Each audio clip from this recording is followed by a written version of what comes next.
بسم اللہ الرحمن الرحیم۔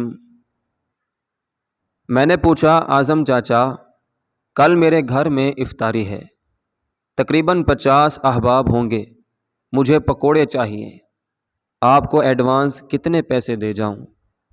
چاچا جی نے میری طرف دیکھا اور سوالیہ نظروں سے مسکرائے۔ کتنے پیسے دے سکتے ہو؟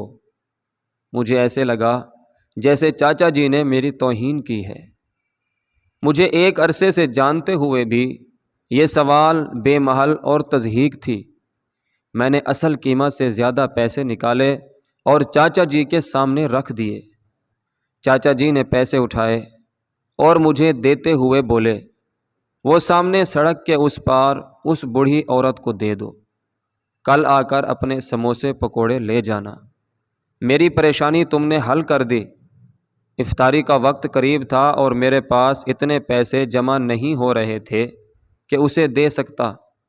اب بیچاری چند دن سحری اور افطاری کی فکر سے آزاد ہو جائے گی۔ میرے جسم میں ٹھنڈی سی لہر دوڑ گئی۔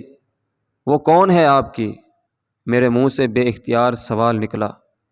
چاچا جی تپ گئے۔ وہ میری ماں ہے، بیٹی ہے اور بہن ہے۔ تم پیسے والے کیا جانو رشتے کیا ہوتے ہیں؟ جنہیں انسانیت کی پہچان نہیں رہی، انہیں رشتوں کا بھرم کیسے ہوگا؟ پچھلے 3 گھنٹے سے کھڑی ہے، نہ مانگ رہی ہے اور نہ کوئی دے رہا ہے۔